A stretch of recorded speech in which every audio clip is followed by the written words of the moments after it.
देखिए आज का लेक्चर आप और हमारे बीच में ट्राइंगल लॉ पढ़ने के बाद, पैरेललोग्राम लॉ एडिशन समझने के बाद, सब्सट्रैक्शन ऑफ वेक्टर्स हल्का फुल्का पैरेललोग्राम लॉ की मदद से समझने के बाद, जो पिछले वीडियोस आपने देखे, अब हम उनकी और प्रैक्टिस करने वाले हैं। हम न्यूमेरिकल प्रॉब्लम्स की मदद से पैरेललोग्राम लॉ के एडिशन, वेक्टर, सब्सट्रैक्शन, उन दोनों को कैसे अप्लाई किया जाए, किस तरह से प्रॉब्लम में अप्लाई करके आंसर्स निकाले जाए, ये हम इस लेक्चर में सीखने वाले हैं। तो उम्मीद करता हूं कि ये लेक्चर जब आप देख रहे हैं तो आपने ट्राइंगल लॉ का एडिशन, पैरेललोग्राम लॉ का एडिशन, उसके डिफरेंट केसेस, पैरेललोग्राम लॉ की मदद से सब्सट्रैक्शन के केसेस, इनके सारे वीडियोस आपने देख लिए हैं। ये वीडियोस देखने के बाद ही ये वीडियोस, आज का वीडियो आपके लिए फ्रूटफुल रहेगा। अगर आपने वो पुराने वीडियो नहीं देखे तो जाके जरूर देखें आप। देखिए यहां पर प्रॉब्लम में कहा गया है कि आपके पास दो फोर्स है जो इंक्लाइन है 60 डिग्री एंगल पर। इन दोनों फोर्स के बीच में बनने वाला एंगल 60 डिग्री है, और ये जो एंगल 60 डिग्री बन रहा है फोर्स के बीच में, उन दोनों फोर्स के मैग्नीट्यूड का रेशो 3:5 है। जब दोनों फोर्स के मैग्नीट्यूड का रेशो 3:5 है और उनका रिजल्टेंट जो आएगा, मतलब पहले वाले को और दूसरे वाले को ऐड करने पे जो रिजल्टेंट आएगा F12, उसकी वैल्यू 28 न्यूटन दे रखी है। तो आपको F1 और F2 दोनों की वैल्यू बताना है।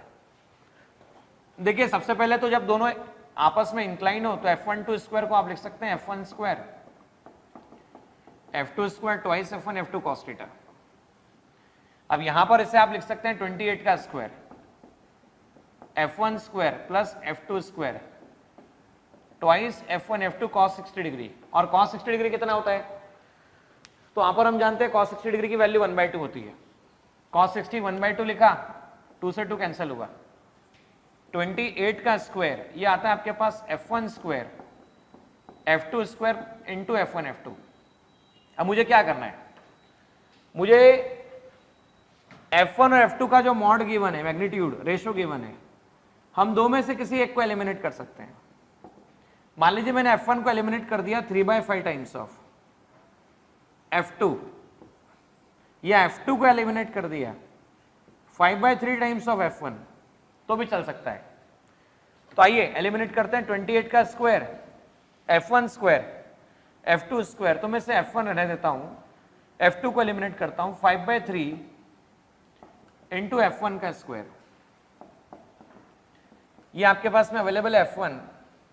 F2 को लिखा जा सकता है 5/3 इंटू F1।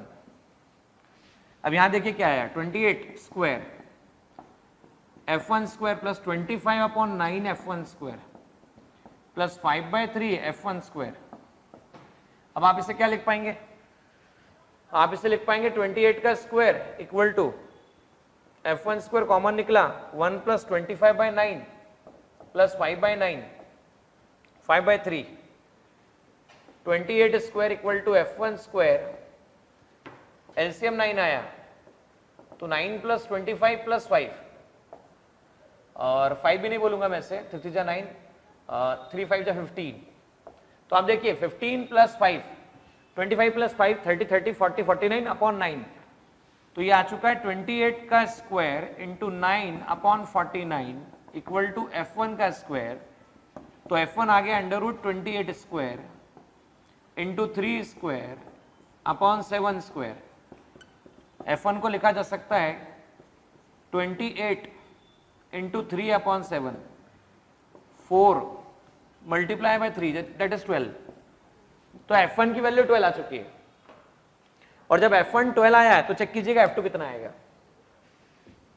F2 की वैल्यू लिखी जा सकती है F1 12 आने पर 5/3 times into F1 that is 12, और आप इसे लिख सकते हैं F2 equal to 4 that is 20 Newton.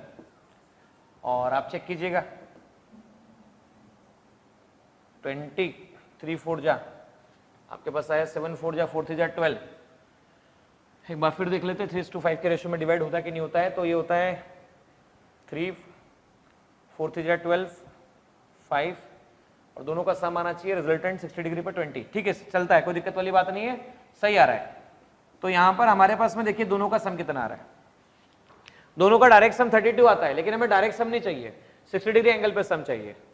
दोनों का रेशो निकाल के चेक करो, F1 अपॉन F2। तो F1 अपॉन F2 को आप चेक करेंगे तो आपको 12 अपॉन मिलता है 20, और 12 अपॉन 20 का मतलब होता है 3/5। आप चेक कर सकते हैं रेशो मैच करता है। तो इस तरह से हमने क्या किया, हमने पैरेललोग्राम लॉ का जो रिजल्टेंट निकालने का फॉर्मूला है उसकी मदद से आंसर निकाला है। देखिए यहां पर हम शुरू कर रहे हैं एक क्वेश्चन, दो क्वेश्चन हम साथ में डिस्कस करेंगे। यहां पर बोला गया है कि पर्सन है 4 मीटर ईस्ट जाता है और 4 मीटर के बाद 3 मीटर साउथ जाता है, तो इसका डिस्प्लेसमेंट निकालना है। तो डिस्प्लेसमेंट निकालने का तरीका क्या होता है, जब भी हमें डिस्प्लेसमेंट निकालना होता है तो डिस्प्लेसमेंट की डेफिनेशन होती है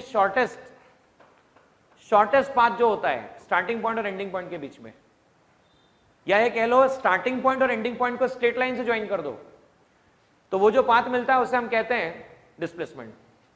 तो देखिए 4 मीटर पहले वो गया ईस्ट में, यहां से मैं कहता हूं 4 मीटर गया, 3 मीटर गया साउथ में। अब देखिए ये रहा इसका स्टार्टिंग पॉइंट जहां से शुरू हुआ, ये रहा इसका एंडिंग पॉइंट जहां पे खत्म हुआ, ज्वाइन बाय स्ट्रेट लाइन, तो ये कहलाएगा डिस्प्लेसमेंट। लेकिन हम ऐसे केसेस में क्या करते हैं, नॉर्थ साउथ वेस्ट और ईस्ट, प्लस आई माइनस आई प्लस जे और माइनस जे, इसे ऐसा लिखा जाता है। देखिए वापस से प्लस आई माइनस आई प्लस जे और माइनस जे, तो हम इसे ऐसा लिख सकते हैं डिस्प्लेसमेंट निकालते समय। शुरुआत में देखिए वो कहां पर गया, वो ईस्ट में गया, फिर कहां पर गया, फिर वो साउथ में गया। डिस्प्लेसमेंट निकालना है, ये निकालना है, तो यहां पे ट्राइंगल लॉ अप्लाई किया जा सकता है। 4 प्लस आई 3 माइनस जे, स्टार्टिंग पॉइंट और ending point join by straight line, तो डिस्प्लेसमेंट वेक्टर। तो ट्राइंगल लॉ सम क्या कहता है, ट्राइंगल लॉ में मान लीजिए पहला वेक्टर ए वेक्टर, दूसरा वेक्टर बी वेक्टर, कंडीशन क्या होती है, एक का हेड और दूसरे का टेल एक ही पॉइंट पर होना चाहिए। जब एक का हेड दूसरे का टेल एक ही पॉइंट पर होता है तो join starting point of first vector to the ending point of last vector, तो हम लिखते हैं c vector equal to a vector plus b vector.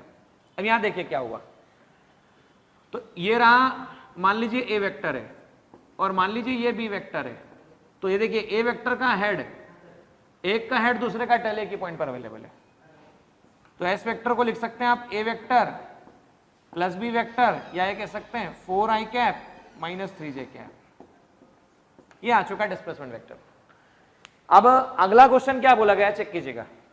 अगले क्वेश्चन में बोला गया कि आपको एबीसी 3 साइड गिवन है ट्राइंगल की, और इसमें मैग्नीट्यूड गिवन है तीनों का, mod A 5, mod B 4, mod C 3। Rule इस तरह से फॉलो है कि बी वेक्टर और सी वेक्टर का सम ए वेक्टर के इक्वल है, तो आपको ए और सी के बीच में एंगल निकालना है। तो यहां पर आप देख सकते हैं कि अगर ए और सी इन दोनों के बीच का एंगल निकालना है, तो ए और सी एंगल निकालते समय थोड़ा सा ध्यान दें इस बात पर, हमें यह एंगल निकालना है। मैग्नीट्यूड की बात करें तो ये 5 है, बी का मैग्नीट्यूड बात करें तो 4 है। देखिए ये रहा बी, मॉड बी 4 है आपके पास में, आपके पास में मॉड ए जो है वो दे रखा है आपको 5, और मॉड सी की वैल्यू जो हम कह सकते हैं दैट इज इक्वल टू 3। तो हमें ए और सी के बीच का एंगल निकालना है, मतलब tan theta perpendicular upon base, इसे 4/3 लिखा जा सकता है। आप चाहें तो sine theta perpendicular upon hypotenuse, या cos theta base upon hypotenuse, तो बेस आपके लिए हो जाएगा 3 और हाइपोटेनियस हो जाएगा आपके लिए 5। तो तीनों में से कोई भी एंगल निकाले जा सकते हैं। यहां पर ए और सी के बीच में एंगल निकालने की बात की जा रही थी। अभी थोड़ा एक बात ध्यान देना बेटा, मान लो जब भी हम पैरेललोग्राम लॉ अप्लाई करते हैं तो दोनों की टेल और टेल के बीच में एंगल होता है। कभी कभी वेक्टर आपको ऐसे भी दिए जाते हैं, मान लो एक वेक्टर का हेड दूसरे वेक्टर का हेड एक ही पॉइंट पर है, एक वेक्टर का हेड दूसरे वेक्टर का हेड एक ही पॉइंट पर है, तो हम कह सकते हैं ये आगे, अगर मान लो इस वेक्टर को एक्सटेंड किया, मतलब कैसा कहना चाह रहा हूं समझना थोड़ा सा। ये मान लो 10 न्यूटन का फोर्स है, इसकी डायरेक्शन राइट है, 10 न्यूटन का फोर्स है, इसकी डायरेक्शन राइट है। वापस से मैंने इसको पैरेलल शिफ्ट किया, ये 10 न्यूटन फोर्स अभी भी डायरेक्शन इसकी राइट है, पैरेलल फिर से शिफ्ट किया, 10 न्यूटन फोर्स इसकी डायरेक्शन राइट है। जब भी मैं फोर्स को पैरेलल शिफ्ट करता हूं तो कोई चेंज नहीं आता, या मैं ऐसा करता हूं कि इस फोर्स को लेके पीछे खींच देता हूं, मान लीजिए यहां पे खींच दिया मैंने इसको लेके, वापस यहां पर खींच दिया इसको, ये 10 न्यूटन, ये 10 न्यूटन, ये 10 न्यूटन, अभी भी देखिए मैग्नीट्यूड 10 न्यूटन है। तो अगर किसी वेक्टर को कोलिनियर शिफ्ट किया जाए तो भी कोई चेंज नहीं आता, पैरेलल शिफ्ट किया जाए तो भी कोई चेंज नहीं आता। अब मैं ये बात क्यों बता रहा हूं, ध्यान से सुनिएगा। मान लो दो वेक्टर के हेड के बीच का एंगल 60 डिग्री दे रखा है, तो आपसे कई बार पूछते बताओ टेल के बीच का एंगल कितना होगा, तो वापस से वही वाली बात, इस वेक्टर को चाहे तो आप आगे बढ़ा दीजिए, इसको खींच के आगे बढ़ा दिया, इसको आगे बढ़ा दीजिए, कोलिनियर शिफ्ट कर दिया, कोलिनियर शिफ्ट कर दिया, वेक्टर ऐसा हो गया, इसको आगे बढ़ा दिया, वेक्टर ऐसा हो गया, और जहां से हटाया वहां पर डैश बना दीजिए। तो मैंने इसको डैश बना दिया, यहां पे हटा दिया, ये हटाया, ये 60 डिग्री एंगल, तो ये 60 डिग्री एंगल। तो अभी हमको ये सीखने को मिला, दो वेक्टर के हेड के बीच का जो एंगल होता है वही उनके टेल के बीच का एंगल होता है। हमें सीखने को क्या मिला, वापस सुनिएगा, दो वेक्टर के हेड के बीच का जो एंगल होता है वही उनके टेल के बीच का एंगल होता है। यहां पर हम ये बात सीख चुके हैं। और कभी कभी हेड टेल, तो हेड हेड के बीच का एंगल, टेल टेल के बीच का एंगल। देखिए इस क्वेश्चन में क्या कहा गया है, इस क्वेश्चन में कहा गया ए का मॉड 4 यूनिट है, बी का मॉड 3 यूनिट है, दोनों के बीच का 60 डिग्री एंगल है। तो आपको पहले बताना है रिजल्टेंट मैग्नीट्यूड, और रिजल्टेंट मैग्नीट्यूड के बाद आपको बताना रिजल्टेंट डायरेक्शन। तो एक बात की जा रही है मैग्नीट्यूड की और दूसरी बात की जा रही है डायरेक्शन की। तो रिजल्टेंट मैग्नीट्यूड और डायरेक्शन कैसे निकाला जाता है तो समझिए थोड़ा ध्यान से। मान लीजिए ए वेक्टर है, बी वेक्टर है, दोनों के बीच का एंगल थीटा है, तो रिजल्टेंट लिखा जाता है a square plus B square twice A b cos theta, tan alpha लिखा जाता है b sine theta upon a plus b cos theta. यहां इस तरह से लिखा जा सकता है। तो देखिए आर स्क्वायर क्या लिखा जाएगा, चेक कीजिएगा, ए स्क्वायर 4 स्क्वायर, बी स्क्वायर मतलब 3 square, 2 into 3 into 4 into cos 60 degree, और cos 60 डिग्री कितना होता है, तो cos 60 डिग्री होता है 1/2, 16 प्लस 9 प्लस 2 इंटू 12 इंटू 1/2, 2 से 2 कैंसल, 16 प्लस 9 प्लस 12, ये आ गया आर स्क्वायर, 25 प्लस 12, 25 प्लस 12 तो r इक्वल टू आ चुका है आपके पास में 25 प्लस 2 27, 27 और 1 10 37, तो √37 की वैल्यू हमारे पास में आ रहा है। नाउ टेन अल्फा निकालिए, टेन अल्फा कितना है, तो टेन अल्फा बी मतलब 3 साइन 60,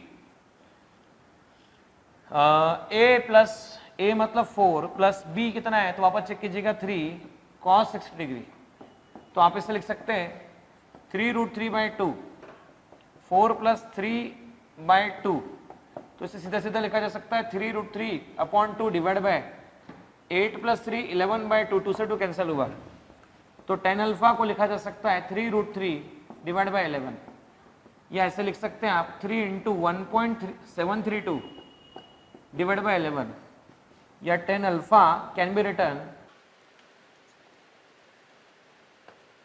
और आगे सॉल्व करने पर इसकी इनवर्स में वैल्यू निकाली जा सकती है। तो आप यहां से नियर बाय वैल्यू में भी आंसर दे सकते हैं। So alpha can be return tan inverse 3√3/11, ये अल्फा रिजल्टेंट एंगल निकाला जा सकता है। देखिए यहां पर कहा गया है आपके पास में दो वेक्टर है, उन दोनों का मॉड इक्वल है, और उनका जो रिजल्टेंट आ रहा है उसका मॉड भी वही है जो दोनों वेक्टर का मॉड है, मैग्नीट्यूड है। तो आपको इन दोनों के बीच में एंगल बताना है। वापस सुनना क्या बोल रहा हूं मैं। मान लीजिए ए और बी है, दोनों का मैग्नीट्यूड कितना ए है, तो जो उनका आंसर आएगा रिजल्टेंट सॉल्व करने के बाद, उसका आंसर भी मॉड जो आ रहा है मैग्नीट्यूड वो ए ही है, तो दोनों के बीच का एंगल बताना है। तो आप और हम जानते हैं आर स्क्वायर इक्वल टू होता है a square plus B square twice A b cos theta. तो आर स्क्वायर मतलब कहा जा सकता है a square plus a square twice a into a cos theta, हमें थीटा निकालना है, a square twice a square plus twice a square cos theta. अब क्या हुआ, a square equal to twice a square 1 plus cos theta. Now a square upon twice a square 1 plus cos theta. A square square cancel, 1/2 equal to 1 plus cos theta. तो cos theta can be written -1/2 और cos theta -1/2 theta, इसे लिखा जा सकता है 120 degree angle. तो 120 degree angle in दोनों के बीच का एंगल होगा, तो हम 120 डिग्री एंगल कह सकते हैं. देखिए यहां पर आपको दो वेक्टर है, ए वेक्टर और बी वेक्टर. एक वेक्टर का मैग्नीट्यूड 4 यूनिट है, दूसरे वेक्टर का मैग्नीट्यूड 3 यूनिट है. दोनों के बीच का एंगल 60 डिग्री है. आपको दोनों के बीच का सब्सट्रैक्शन निकालना है. अब सब्सट्रैक्शन निकालना है, इसका मतलब आपको a vector minus b vector निकालना है. अब देखो आर वेक्टर इक्वल टू, अगर आपको a vector minus b vector निकालना हो तो आप इसे ऐसा लिख सकते हैं, a vector plus minus of b vector. मतलब ए वेक्टर में बी वेक्टर के नेगेटिव का addition. So R vector will become a vector addition of negative of b vector, addition of negative of b vector. तो देखो ये रहा ए vector, इसका mod है 4. बी का नेगेटिव मतलब क्या, बी की डायरेक्शन ऐसी है तो इसका एग्जैक्ट ऑपोजिट. बी का नेगेटिव आपके पास में हम बात कर रहे हैं. अच्छा, तो ये एंगल 60 डिग्री था, तो दोनों बी के नेगेटिव होने के कारण इसका एंगल बोलो कितना होगा. तो इसका angle x plus 60 degree that is equal to 180 degree, x equal to 120 degree हो सकता है. तो आप और हम लिख सकते हैं R square equal to A square plus B square twice A B. दोनों के बीच, टेल के बीच बनने वाला एंगल, टेल के बीच बनने वाला एंगल. ये थीटा है, ये अगर थीटा है तो x will become x plus theta equal to 180. So x can be written 180 minus theta, ऐसा ऐसा लिखा जा सकता है. So R square can be written a square plus B square twice A b cos 120 degree यहां पे कह सकता हूं. आर ए मतलब 4 square plus 3 square twice into 3 into 4, a 4 है और बी 3 है. कॉस 120 माइनस 1/2 है, तो 1/2 और 2, ये वाला 2 कैंसिल होगा.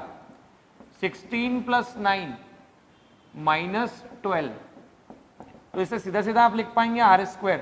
16 माइनस 12 कितना होता है, तो 16 माइनस 12 होगा आपके पास में 4, 4 प्लस 9 होगा आपके पास 13. तो इसका अंडर रूट 13 आंसर आता है निकल कर, रूट 13 कहा जा सकता है.